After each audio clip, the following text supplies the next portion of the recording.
Banyak yang lupa kalau kita afirmasi itu bukan cuma pikiran saja, tapi tubuh kita juga. Step 2 kali ini akan saya bahas soal makan. Coba kalian bayangkan kalian mau menanam bibit positif di dalam tubuh kita. Anggaplah tubuh kita ini adalah tanah. Tanah yang gak subur dan beracun. Gak mungkin bibit itu akan tumbuh dengan subur. Nah, kira-kira seperti itu. Karena banyak orang tidak sadar kalau di dalam tubuh kita itu terdapat triliunan sel dan triliunan energi positif yang bisa kita keluarkan dalam diri kita. Kebayangkan begitu luar biasanya tubuh kita untuk mengeluarkan energi positif, apalagi afirmasi yang kita berikan. Nah, tapi ini tidak menutup kemungkinan kepada beberapa orang yang sakit, misalnya dia sakit MA atau ada penyakit-penyakit tertentu.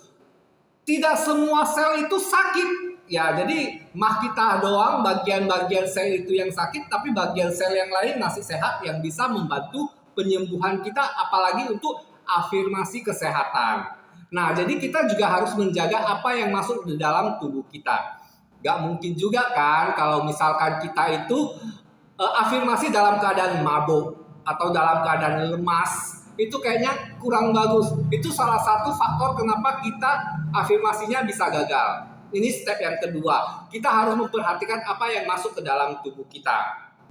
Makan bukan sekedar isi perut atau kenyang doang, karena makanan adalah sumber energi. Jadi kalau kita mau makan, yang harus diperhatikan yang pertama, makan yang sesuai kebutuhan kita. Kadang-kadang orang suka milih-milih makan, ya itu kurang bagus. Yang dia suka makan, dia makan banyak. Yang nggak suka makan, dia nggak mau makan. Itu kurang bagus. Yang penting makan secukupnya untuk kesehatan tubuh kita. Karena sel kita akan mengeluarkan energi yang positif lebih banyak lagi. Itu jauh lebih bagus. Yang kedua, ya berhubungan dengan step yang pertama, langkah yang pertama, kalau kita makan jangan sambil scroll HP juga atau ada HP di tangan kita. Kalau bisa kita fokus dengan makanan kita, itu bisa melatih fokus kita dan melatih kesadaran kita akan diri kita.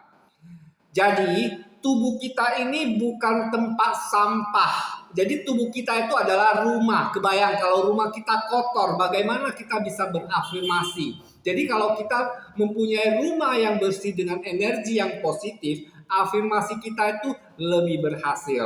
Jadi ini adalah langkah kedua dari kita melakukan afirmasi. Jadi sebelum kita melakukan afirmasi, kita lakukan 2 langkah ini dulu. Dan masih ada 3 langkah lagi yang aku akan sampaikan ke video-video berikutnya.